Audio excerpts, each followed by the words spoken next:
Hey everybody, this is TotalGamerJunkie. I want to welcome you all back to my channel. So it is a sad day today, or I should say it was sad yesterday, that unfortunately Deck 9 has had to lay off a bunch of its staff, giving the somewhat poor reception of Double Exposure.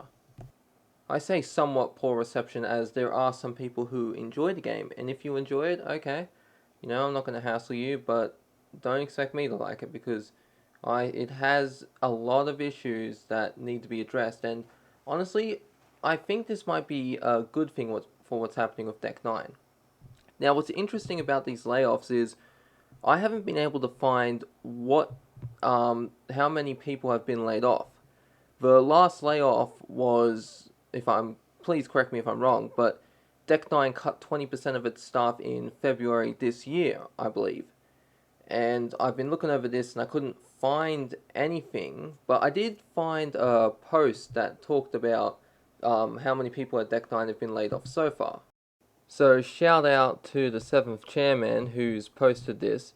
So far we got Jonathan Strauder, Aisha Farah, James Wright, John Welter, Justin Mayo, Marcel Oyuela Bonzanai, Joel Hass, Chad Gleason, and Tim Healy. Now, obviously, I probably got some of those names wrong, but there's one more that's on the list, and that's Felice Kuan, I believe it is.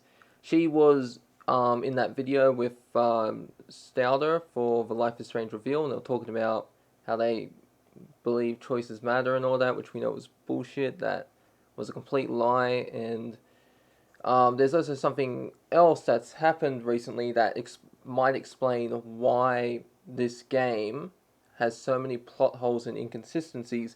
And this was from a video I saw on Asmongold's Clips. It's not Asmongold, it's the guy that does the narrations, if you've ever seen it. And I want to play that video so you have a better understanding of what I'm talking about before I delve into this. Deck 9 is the studio behind all of the newest Life is Strange games after the massive success of the original game in 2015. Since then, they released two Life is Strange games, one in 2017 and one in 2021. Both had a fairly positive reception. And then Deck 9's narrative director and then game director left the company amid internal struggles. And although I wasn't able to pinpoint the exact date, we are able to see how the company partnered up with Sweet Baby Inc. right after the game director departure, which now led to the abysmal reception of Deck 9's latest Life is Strange game. The only article I could find going over why the director left the company is from IGN. It seems the other more progressive writers were furious after the removal of a transgender character. The article also says the employees accused him of sexual harassment, bullying and transphobia. Take all of this with a gigantic grain of salt, as the article was written by literally the same writer that made the Black Myth Wukong smear piece that we thoroughly debunked. Now, I absolutely do take this with a grain of salt because what's interesting is there was a similar thing. I think it was Obsidian. A guy was accused of sexual harassment. It was ages since this happened, but he was kicked out of Obsidian. It might not have been Obsidian, but I believe it was. So he was kicked out of Obsidian. He couldn't get work for years. His name was tarnished because of these two women. And eventually they came out and they said, oh, we lied. And I don't know if they ever got punished for that or not, but that guy couldn't work for years because his name was tarnished. So this other guy, the original director, could be in the same situation as that guy from Obsidian. And it's interesting because the game director, now that we know, after this guy got fired, it went to Jonathan Strauder, or Strauder, or however you pronounce his name, and we've seen the results of what happened with Double Exposure. The game, the plot, it was not good.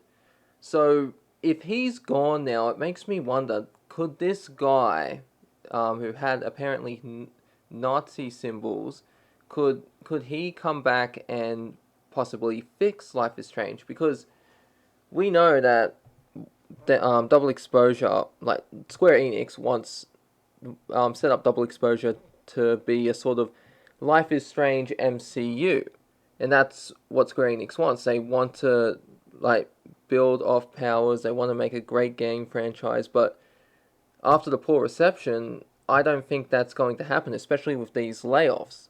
Now, you could also make the argument that Don't Nod has been having some similar issues with layoffs, so perhaps Lost Records might not be good. But until that game comes out, we won't know for sure. And yes, I could be a bit biased because Michael Cook, the guy who made the first two Life is Strange games, he's working on it as well. He's one of the lead writers. Like for I do believe that he is like because he's passionate about. We saw all the passion and love that went to the first Life is Two games, so I genuinely believe there's going to be a lot of love into into Lost Records. And speaking of love, I do want a bit of a side tangent here, but it's pretty relevant.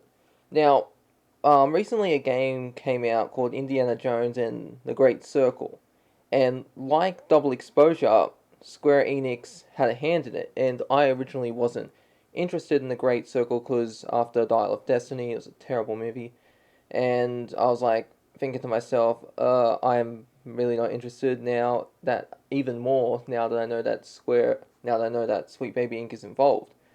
But what's different between Double Exposure is that this game, and I highly recommend you check it out, The Great Circle is a great game. Now, I can't play it because I don't have the latest Xbox. I got like Xbox S or something, or X, I don't know which one, but I can't play The Great Circle. So I've been watching it online, and there's a lot of love in going into that game because let's take a look at Double Exposure, for example. That is meant to be a sequel to the best Life is Strange game, but it's only a sequel for the sake of being a sequel, for a cash grab. There was really no love put into this. But with The Great Circle, it's really great. Like what I've watched so far, because a lot of people, myself, thought that the woman that Indy travels with is going to be some girl boss, but no, she's not. She's a lot like, what's her name? Miriam from the Raiders of the Lost Ark. She's capable, she can handle herself, but, she's not unbeatable. She does need help. And right now, what I've watched so far, there's this scene Indy has to fight this giant guy he fought in the beginning of the game, and she doesn't come up. She doesn't start punching him as well. She throws objects at him to hurt him, and then you punch him. And then there's times he's going to go after her, and she runs away, and then you have to catch up to the giant and start beating him again. So she's not some girl boss, like, putting Indy in his place. There are good verbal jabs here and there. But at the end of the day, no, it's a really great game so far. Like, I haven't seen so far, like, political in your face woke nonsense. It's really good, and it sucks that Double Exposure was not that. Because you can have politics in your game, you can have diversity in your game, but if you shove certain ideologies in people's faces, they're going to be turned off. If it's natural, then yes, it can work. Now, getting back on topic, what happens to the sequel to Double Exposure? Because since this game was poorly received, what's going to happen? Now, there was this other game. The name is Spanish something. It had the chick who played Yennefer in the live action Witcher series. She's plays the main character in this game, and this was meant to have a bunch of spin-offs and comics, but the game was so bad they had to scrap that because these people were so confident that game would succeed, and it didn't. So, when we got the announcement at the end, okay, Max Caulfield will return, I don't believe anything was in the works. I believe they worked on this game and then had that little message at the end, Max Caulfield will return. And now that, after the reception of the game, I do believe that Life is Strange is going to have to be put on ice for a few years. And Square Enix, because as I said before, they want to make Life is Strange a sort of MCU. So I do think that they might end up switching to another company and giving them the license to make Life is Strange games. And oh my god, I just love it if Square Enix just crawled right back to Michael Cook and says, "Oh, we want you to work on the next Life is Strange game." But wouldn't it probably won't happen, but it'd be a pleasant surprise saying, "Oh, yeah, tarnished the first game he worked on, the game that put the series on the map, that made Life is Strange well known, and now you come crawling back after you make a god awful sequel to the first game he made and want him to fix it. But that's just it's probably not going to happen, but it'd be funny to think about. But anyways, that's really all I wanted to talk about. I hope you enjoyed this video, and if I was wrong about anything, about the layoffs and all that, do let me know in the comments, because I typically don't focus on what's going on inside the companies and the people. I just mainly focus on the game, okay, the writing, and if it's good or not, that type of thing. But yeah, do let me know in the comments below. Hope you all enjoyed this video. I'll see you in the next one. This is TotalGamerJunkie, signing off.